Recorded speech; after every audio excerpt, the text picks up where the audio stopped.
जय हिंद साथियों, कैसे हैं आप सभी। आशा करते हैं स्वस्थ होंगे, मस्त होंगे और अपने पढ़ाई में बिल्कुल ही व्यस्त होंगे।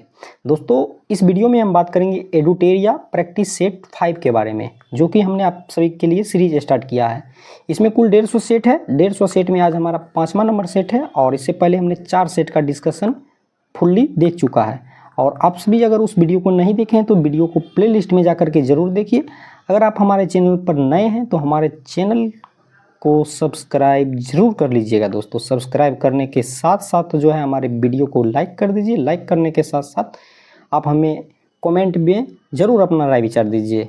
तो चलिए देर न करते हुए सेट नंबर 5 का डिस्कशन देखते हैं और इसका क्या सही जवाब होगा, किस प्रश्न का, उसको हम लोग मिलाते हैं। दोस्तों, सेट 5 का जो आज का पहला क्वेश्चन है ये है, दार्शनिक विषयों से संबंधित बौद्ध ग्रंथ का नाम है। बौद्ध ग्रंथ का जो नाम है, जो दार्शनिक विषय से संबंधित है, वो है अभिधम्म-पिटक। अभिधम्म-पिटक। इस प्रकार इसका सही जवाब हो जाएगा ऑप्शन नंबर सी।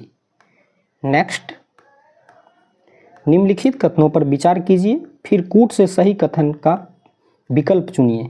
3 कूट दिया हुआ, 3 में से जो है हमें सही कथन को चुनना है। देखते हैं इसमें से कौन सा सही होगा। पहला है, वेद त्रयी में ऋग्वेद, यजुर्वेद एवं सामवेद शामिल किए जाते हैं। सही है। वेद त्रयी में जो है ऋग्वेद, यजुर्वेद, सामवेद को शामिल किया जाता है, लेकिन अथर्ववेद को जो है इसमें शामिल नहीं किया जाता है। शामिल नहीं किया जाता है। नेक्स्ट है, छांदोग्य उपनिषद को सबसे प्राचीन उपनिषद माना जाता है। ये भी सही है। अस्तो माँ सदगम्य, तमसो माँ ज्योतिर्गम्य श्लोक बृहदारण्यक उपनिषद से लिया गया है। बृहदारण्यक उपनिषद से लिया गया है, ये भी सही है। थोड़ा सा नाम पढ़ने में उटपुटा हो गया, सॉरी। इसका सही आंसर हो जाएगा 1, 2, 3 सही है, option number D. Option number D. आगे बढ़ते हैं हम। 3 नंबर है, निम्न में कौन सा युग मानव सभ्यता से संबंधित है। तो मानव सभ्यता से जो युग संबंधित है ये है हमारा होलोसीन युग। होलोसीन युग। 4 नंबर, प्रशासन के संदर्भ में निम्नलिखित को सुमेलित कीजिए। विभाग है, विभाग के बाद जो है संबंधित कार्य है, यानी कि किस विभाग का क्या कार्य दिया गया था। दीवान अर्ज का बात करें तो दीवान अर्ज जो है ये एक प्रकार का सैन्य विभाग था। सैन्य विभाग था। दूसरा है हमारा दीवान रसालत। दीवान रसालत। दीवान रसालत जो है ये एक प्रकार का विदेशी और धार्मिक मामलों का विभाग था। विदेशी और धार्मिक मामलों का विभाग था। बी। तीसरा है हमारा दीवान इंसा। दीवान इंसा जो है ये संचार मंत्री को कहा जाता था। और नेक्स्ट जो है हमारा दीवान विजारत, ये वित्त विभाग से संबंधित था। वित्त विभाग से संबंधित था। ए। तो CBDA। CBDA अगर देखें तो ये ऑप्शन नंबर ए में ही हमारा है। इस प्रकार इसका सही जवाब हो जाएगा ऑप्शन नंबर ए, 4 का ए। 5 नंबर, निम्नलिखित बहमन शासकों में से किसने बीजापुर में प्रसिद्ध गोल गुंबज का निर्माण किया था। तो बीजापुर में प्रसिद्ध गोल गुंबज का निर्माण मोहम्मद आदिल शाह ने किया। मोहम्मद आदिल शाह। सल्तनत कालीन शब्द बिस्वा का क्या अर्थ है। सल्तनत कालीन शब्द बिस्वा है, इसका क्या अर्थ होता है। इसका अर्थ होता है चांदी का सिक्का। चांदी का सिक्का। किस विजयनगर शासक ने तुंगभद्रा नदी पर बांध का निर्माण करवाया। तुंगभद्रा नदी पर बांध का निर्माण किसने करवाया था। तो ये करवाया था देवराय प्रथम। देवराय प्रथम। 8 नंबर हमारा प्रश्न है दोस्तों। 8 नंबर को देखते हैं। भारत का पहला शासक जिसने सर्वप्रथम उर्दू को अपने राज्य का या राज्य की राजभाषा घोषित किया। कौन सा ऐसा प्रथम शासक हुआ जो उर्दू को अपने राज्य का राजभाषा घोषित किया था।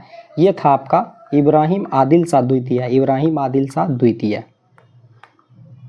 9 नंबर, निम्नलिखित को काल कर्मानुसार व्यवस्थित कीजिए। तो सबसे पहले जो अगर काल कर्मानुसार के संदर्भ में अगर हम बात करें तो सबसे पहले फॉरवर्ड ब्लॉक आया। फॉरवर्ड ब्लॉक के बाद यानी कि 1, इसके बाद जो है दोस्तों मुस्लिम लीग द्वारा मुक्ति दिवस मनाया गया था 4, और इसके बाद अगस्त प्रस्ताव 2, और सबसे लास्ट में आज़ाद हिंद फौज का गठन किया गया था 3। 1, 4, 2, 3। 1, 4, 2, 3। तो ये है आपका ऑप्शन नंबर सी में। सी इसका सही हो जाएगा। 10 नंबर, अगस्त 1932 ईस्वी में रैमजे मैकडोनाल्ड के सांप्रदायिक पंचायत के द्वारा पहली बार एक पृथक निर्वाचक समूह बनाया गया, यानी कि अलग निर्वाचक समूह बनाया गया था। ये किसके लिए बनाया गया था? तो ये बनाया गया था दलितों के लिए, दलितों के लिए। 11 नंबर, ब्रिटिश भारतीय राज्य क्षेत्र का अंतिम प्रमुख विस्तार किसके समय हुआ? तो ब्रिटिश भारतीय राज्य क्षेत्र का अंतिम प्रमुख विस्तार जो हुआ है दोस्तों, ये किस गवर्नर जनरल या वायसराय के काल में हुआ है? 11 का सही जवाब हो जाएगा ये लॉर्ड डलहौजी के शासनकाल में हुआ है, लॉर्ड डलहौजी। 12, इसको ऊपर कर लेते हैं ताकि सही से पूरा क्लियर दिखे। 12 नंबर है, अकालों को रोकने तथा अकाल पीड़ितों की सहायता हेतु भारत सरकार ने अकाल संहिता कब प्रसारित किया? अकाल संहिता जो प्रसारित किया गया था दोस्तों, ये किया गया था आपका 1883 ईस्वी में, 1883 ईस्वी में। 13 नंबर, वर्ष 1922 के साराबंदी यानी कि कोई कर नहीं आंदोलन का नेतृत्व किसने किया था? साराबंदी आंदोलन का नेतृत्व किसने किया था? तो साराबंदी आंदोलन का नेतृत्व किया था सरदार वल्लभ भाई पटेल, सरदार वल्लभ भाई पटेल। डी आपका करेक्ट हो जाएगा। 14 नंबर क्वेश्चन, निम्नलिखित में से कौन दादा भाई नौरोजी के धन के उत्सारण सिद्धांत में विश्वास नहीं करता था? तो जो दादा भाई नौरोजी के धन के उत्सारण या धन के निष्कासन सिद्धांत में विश्वास नहीं करता था, ये था आपका सर सैयद अहमद खां, सर सैयद अहमद खां। 15, इंडिपेंडेंट लेबर पार्टी का गठन किसने किया था? इंडिपेंडेंट लेबर पार्टी का गठन किसने किया था? तो इसका गठन भीमराव अंबेडकर ने किया, भीमराव अंबेडकर ने किया। 16 नंबर क्वेश्चन, निम्नलिखित में से कौन सा मौलिक अधिकार निवारक विरोध द्वारा प्रतिबंधित होता है? पॉलिटी का अब हमारा सेगमेंट स्टार्ट हुआ है, यहाँ से पॉलिटी का क्वेश्चन को हम लोग देखेंगे। तो निम्नलिखित में कौन सा जो है मौलिक अधिकार निवारक निरोध द्वारा प्रतिबंधित होता है दोस्तों? ये आपका स्वतंत्रता का अधिकार जो है ये प्रतिबंधित होता है। आगे देखते हैं, संयुक्त संसदीय समिति के अध्यक्ष का मनोनयन किसके द्वारा किया जाता है? संयुक्त संसदीय समिति का जो अध्यक्ष होगा दोस्तों, उसका मनोनयन जो किया जाएगा ये किया जाएगा आपका लोकसभा अध्यक्ष के द्वारा, लोकसभा अध्यक्ष के द्वारा। किस संविधान संशोधन द्वारा राष्ट्रपति शासन को 3 वर्ष तक बढ़ाने की व्यवस्था की गई? तो राष्ट्रपति शासन को जो 3 वर्ष तक बढ़ाने की व्यवस्था की गई थी, ये संविधान संशोधन हमारा था 59वां संविधान संशोधन, 59वां संविधान संशोधन। शून्य आधारित बजट व्यवस्था किस पर आधारित है? शून्य आधारित बजट व्यवस्था किस पर आधारित है? ये आधारित है हमारा गत वर्ष के कार्यक्रमों को बिना कोई संदर्भ ग्रहण किए कार्यक्रमों के निर्माण पर जो है ये आधारित है। डी। 20 नंबर, मौलिक अधिकार किसकी रक्षा की गारंटी देते हैं? मौलिक अधिकार किसकी रक्षा का जो है ये गारंटी देता है दोस्तों? ये जो है हमारा नागरिकों के स्वच्छंद शासन की रक्षा का गारंटी देता है, नागरिकों के स्वच्छंद शासन से रक्षा का गारंटी देता है। आगे है, निम्नलिखित युग्मों में से कौन सा युग्म अनुच्छेद है और प्रावधान है सही सुमेलित नहीं है? यानी कि एक कौन सा हमारा इसमें से गलत होगा दोस्तों? 21 का देखते हैं। पहला है अनुच्छेद 124, उच्चतम न्यायालय का अभिलेख न्यायालय होना, न्यायालय होना जी नहीं दोस्तों, उच्चतम न्यायालय का जो अभिलेख न्यायालय होना नहीं है, बल्कि अनुच्छेद 124 में जो है उच्चतम न्यायालय का गठन या स्थापना का बात किया गया, गठन या स्थापना का बात किया गया है। तो यहाँ पूछ रहा सही सुमेलित नहीं है, एक ही हमारा जो है सही सुमेलित नहीं है, तो राइट आंसर ए हो जाएगा। बाकी 132 में उच्चतम न्यायालय की अपीलीय अधिकारिता है, सही है। 143 में उच्चतम न्यायालय की परामर्श शक्ति है, ये भी सही है। 136 में उच्चतम न्यायालय के द्वारा अपील के लिए विशेष इजाज़त, ये भी सही है। तो सही कौन सा इसमें जो है सुमेलित नहीं है, वो ए नंबर जो है सही सुमेलित नहीं है। आगे देखते हैं 22, 30 डिग्री माइनस 35 डिग्री उत्तर तथा दक्षिण या 30 से 35 डिग्री उत्तर तथा दक्षिण अक्षांशों के मध्य में पूरे वर्ष चलने वाली पवनें क्या कहलाती है? तो 30 से 35 डिग्री उत्तर तथा दक्षिण अक्षांश के मध्य जो बीच में जो पूरा वर्ष हवा चलता है उसे हम लोग कहते हैं दोस्तों पछुआ हवा। क्या कहते हैं? पछुआ हवा। हिमालय की सबसे पूर्वी चोटी निम्नलिखित में कौन सी है? हिमालय की जो सबसे पूर्वी चोटी है वो है नामचा बर्मा, नामचा बर्मा।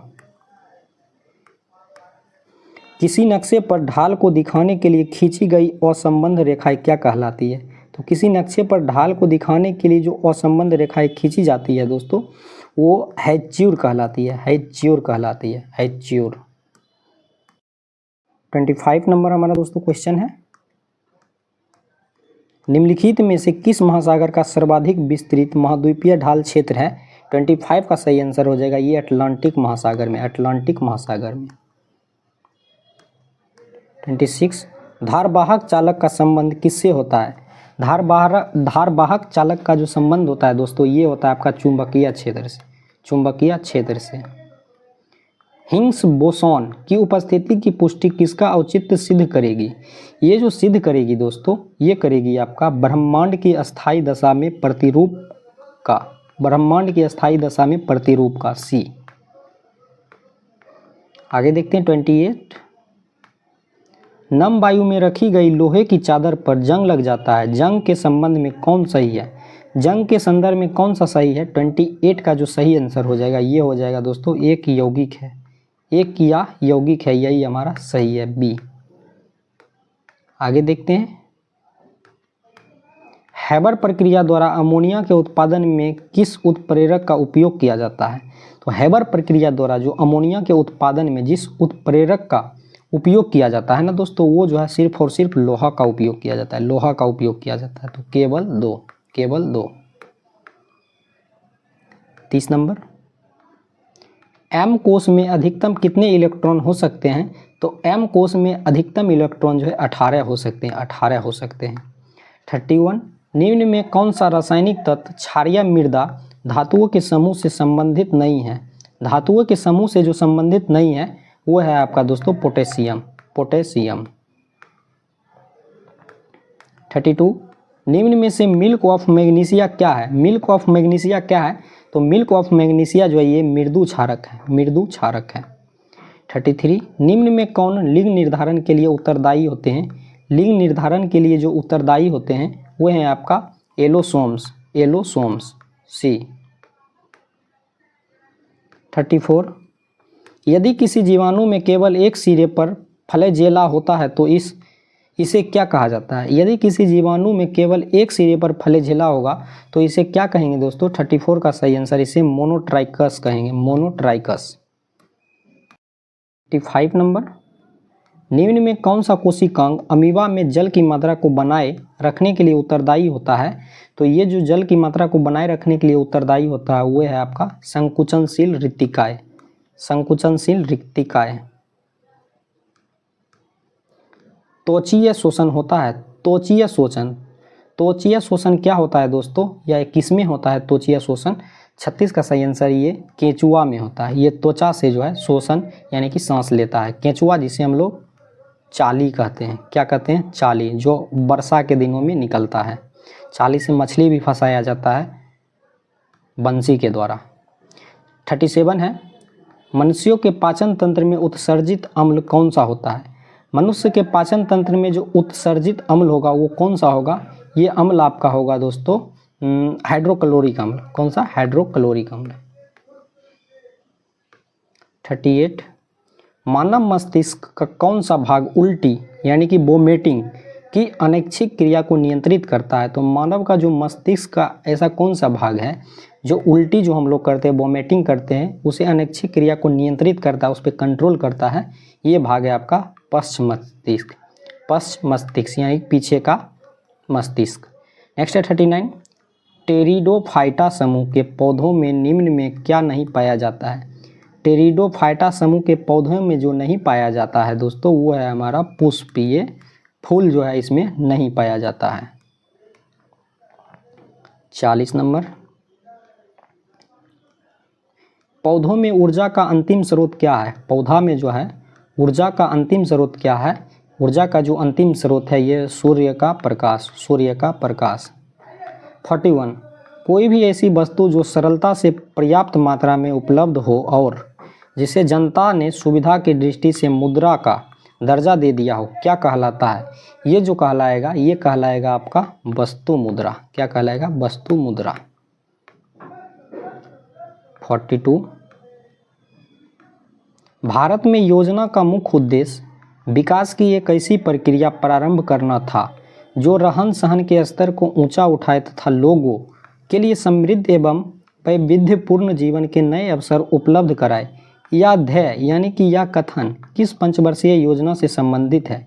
यह वक्तव्य किस पंचवर्षीय योजना से संबंधित है? आप सभी कथन को ध्यानपूर्वक पढ़ लीजिएगा। हम बोल रहे हैं, आप सुन भी लिए होंगे। तो 42 का सही आंसर ये जो है प्रथम पंचवर्षीय योजना से संबंधित है। आगे है, बिश्नोई आंदोलन का संबंध निम्न में से किससे है? बिश्नोई आंदोलन का संबंध निम्न में से किससे है? तो ये जो आंदोलन संबंधित है दोस्तों, ये वृक्षों की संरक्षण से है, वृक्षों की संरक्षण से है। अब नेक्स्ट क्वेश्चन 44 है, निम्न में कौन एक सर्वाधिक भंगुर पारिस्थितिकी तंत्र है जो वैश्विक तापन द्वारा सबसे पहले प्रभावित होगा? ये जो होगा दोस्तों 44 का राइट आंसर, ये आर्कटिक एवं ग्रीनलैंड हिम चादर जो है सबसे पहले प्रभावित होगा, डी। 45, गुट निरपेक्ष आंदोलन का प्रथम शिखर सम्मेलन कब हुआ? गुट निरपेक्ष आंदोलन का प्रथम शिखर सम्मेलन कब हुआ है? ये हुआ आपका 1961 में, 1961 में। 46, निम्नलिखित में से कितने जोड़े सही सुमेलित हैं? यानी कि कौन सा जोड़ा इसमें से सही सुमेलित है? यहाँ दिया हुआ है जनजाति का नाम और किस राज्य में वो निवास करता है, इसको हमें देखना है। पहला है गद्दी जनजाति, ये हिमाचल प्रदेश में निवास करता है, जी हाँ, या उससे संबंधित है, जी हाँ। सिंहपो जनजाति अरुणाचल प्रदेश, सही है। थारू जनजाति उत्तर प्रदेश और उत्तराखंड, ये दोनों जगह पाए जाते हैं, हाँ ये भी सही है। सहरिया जनजाति राजस्थान में पाई जाती है, जी हाँ ये भी सही है। तो इनमें से सभी सही है, सुमेलित हैं। 47, वर्ष 2024 को अंतर्राष्ट्रीय कैमेलीड उष्ट्रगण वर्ष किसने घोषित किया? वर्ष 2024 को जो अंतर्राष्ट्रीय कैमेलीड वर्ष किसने घोषित किया? ये किसके द्वारा घोषित किया गया है दोस्तों? तो ये जो है UN यानी कि यूनाइटेड नेशन के द्वारा जो है ये घोषित किया गया है। 48, राष्ट्रीय हरित अधिकरण NGT का मुख्यालय कहाँ स्थित है? राष्ट्रीय हरित अधिकरण मुख्यालय से संबंधित 1-2 क्वेश्चन पूछ ही लेता है एग्जाम में। इसका मुख्यालय जो स्थित है ये नई दिल्ली में स्थित है, कहाँ? नई दिल्ली में। 49, amateur kabaddi federation of India AKFI, amateur kabaddi federation of India का मुख्यालय कहाँ पर स्थित है? इसका मुख्यालय जो स्थित है ये जयपुर में स्थित है, कहाँ? जयपुर में। 50 नंबर क्वेश्चन देखते हैं, 21 जून को अंतर्राष्ट्रीय योगा दिवस के रूप में मनाया जाना किस वर्ष से प्रारंभ हुआ? हम लोग जो 21 जून को अंतर्राष्ट्रीय योगा दिवस के रूप में मनाते हैं, ये कब से जो है मनाया जाना प्रारंभ हुआ है? ये 2015 ईस्वी से प्रारंभ हुआ है, 2015 ईस्वी से। इस प्रकार कुल हमने एडुटेरिया का सेट 5 का 50 क्वेश्चन देखा और ये सेट 5 हमारा था। इससे पहले हमने 4 सेट का डिस्कशन देख लिया था और आज 5वां कर लिए हैं, और 4 नहीं देखे तो 4 को कम्प्लीटली कर लीजिए। आगे हम 6, 7, 8, 9 पूरे 150 तक जो है इसको कंटिन्यू रखेंगे दोस्तों, जो आपके एग्जाम में बहुत ही फायदेमंद होगा और 100% ये सेट आपको फायदेमंद होगा। इसे अगर आप नहीं किए तो कुछ नहीं किए हैं, इसको कम्प्लीटली कर लीजिए। दोस्तों चैनल को जरूर सब्सक्राइब कर लीजिएगा। मिलते हैं फिर नेक्स्ट डे नेक्स्ट सेशन के साथ। धन्यवाद आप सभी का।